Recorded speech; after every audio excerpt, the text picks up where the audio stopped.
For example, if your problem statement sounds like a summary of everything, it's very wrong. And that's not actually a problem statement, but rather an abstract.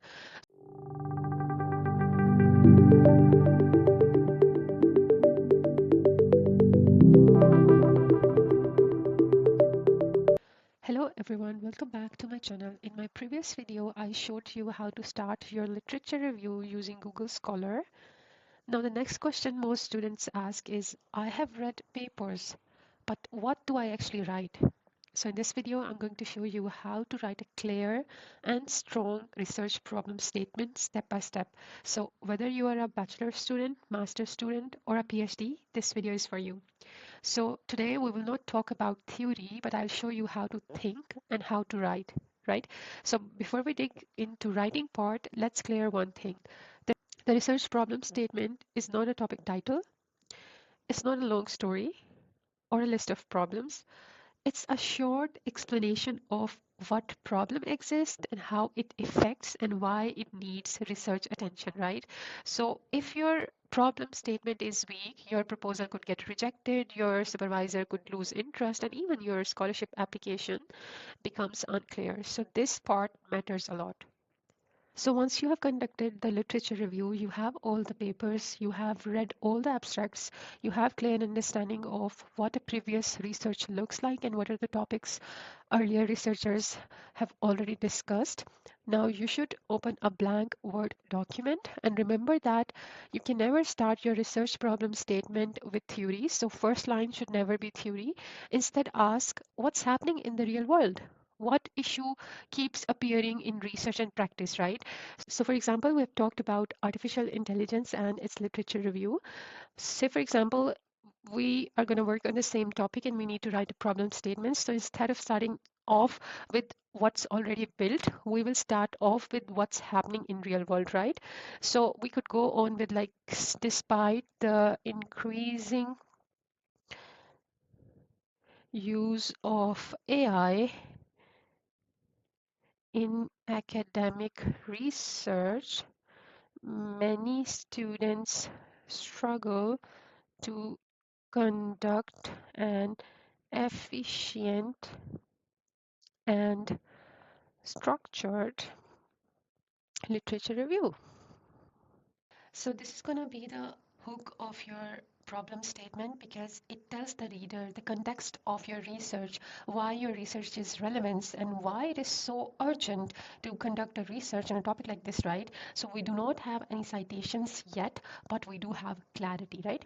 Now in the next step, you need to connect this to the literature, and this is where Google Scholar helps. For example, you have read many papers about artificial intelligence and literature review, and in one of the papers you have noticed that while many tools exist, limited research explains how students could really practically use these tools for literature review, right? So you have get this idea from one of the papers, and now you need to continue writing your problem statement and connect it with the literature, right? In the first line, we have talked about the real world problem without any citation. And in the next line, we are going to connect it to the literature, right? Okay, focus on my words. I'm going to explain how you can really add those lines that I just have told you that probably you might have read these lines in the paper. And now let's try to connect it, right?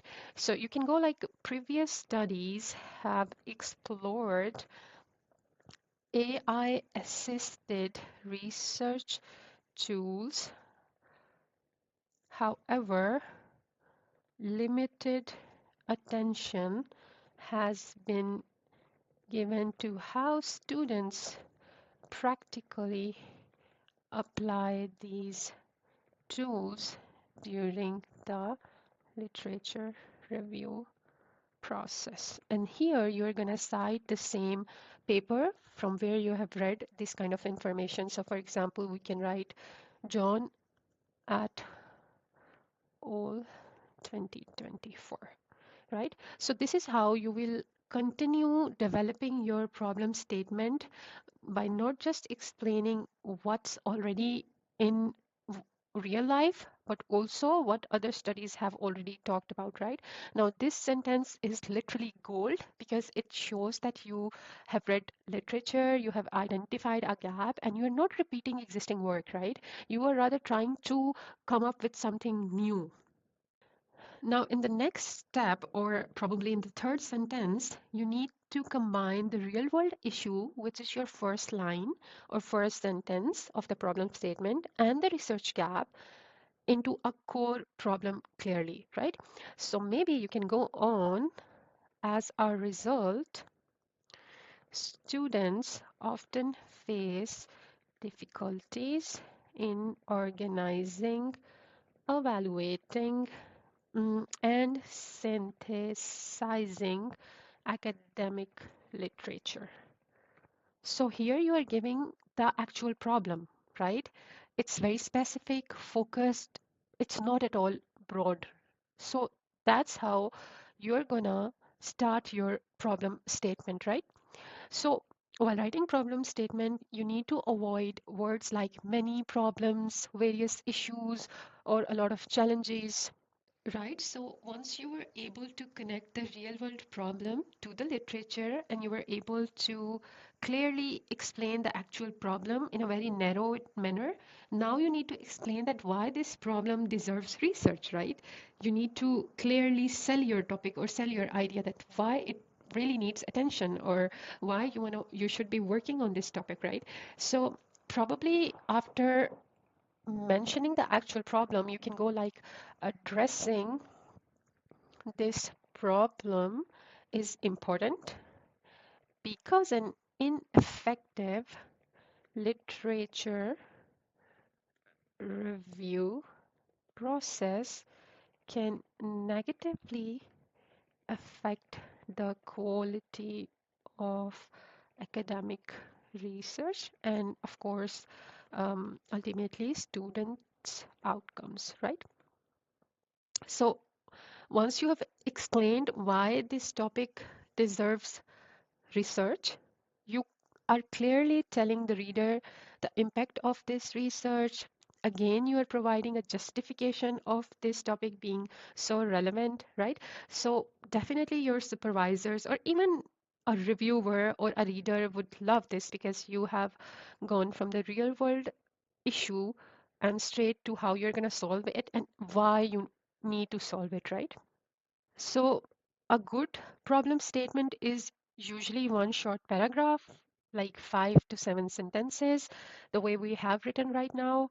So maybe we just need to add one more sentence and then our problem statement would be almost complete. And in the end, probably you can just give a direction to the aims of the study and probably we can go like this study aims to examine how AI-based tools can support students in conducting a more structured and efficient literature review, right? Now your reader would clearly understand what is the problem, why it exists, what does earlier literature says about it, and what you are going to do, right? What your study will eventually do. So this is the complete 5 steps probably. We have started off with the real world problem. Then we have connected it with the previous literature. And then we have given the actual problem clearly in a very concise manner. And then we have talked about why this research problem deserves research actually. And then we have winded up our problem statement with the aim of the study. Like, for example, if this research deserves a research in a way, then what would be the aim? What would you do, or what would you be able to find out after conducting this research, right? Now, I would like to tell you all some of the common mistakes that you should not be doing while writing your problem statement. So first and the foremost thing is you should not write too general. For example, your problem statement should be specific and you need to narrow it down like the way we have done in the paragraph above. And then you should not copy text from the papers because it doesn't make any sense that you want to repeat what others have done already, right? And one of the most important thing is you do not need to mix problem statement with objectives because objectives are clearly different than problem statement. And in the next video, we will talk about what are the main differences between problem statement and objectives. So you should know and you should be able to separate these two very important aspects or points of research. And then you don't need to make it too long. It should be only one paragraph, 5 to 6 sentences at max, right? So, for example, if your problem statement sounds like a summary of everything, it's very wrong. And that's not actually a problem statement, but rather an abstract. So you need to be very careful while writing your problem statement because it is the first step that leads to your research in future, right? And most of the supervisors or professors who are recruiting you always check your problem statement. And I'm sure that most of the students struggle writing a good problem statement. And I believe that after watching this video, you may understand some of the points that you should follow while writing the problem statement for your research, right? So in the next video, I'll show you how to differentiate between problem statement and objectives. And then later on, we will talk how we can turn this into research questions and how we could align it with the scholarship proposals. For example, sometimes you have given a particular topic and then you need to write a problem statement or make up a proposal for that. So we will definitely talk about all the research related things in detail. Please do not forget to subscribe my channel. Stay tuned for more videos like this. Thank you very much. I'll see you guys in the next video.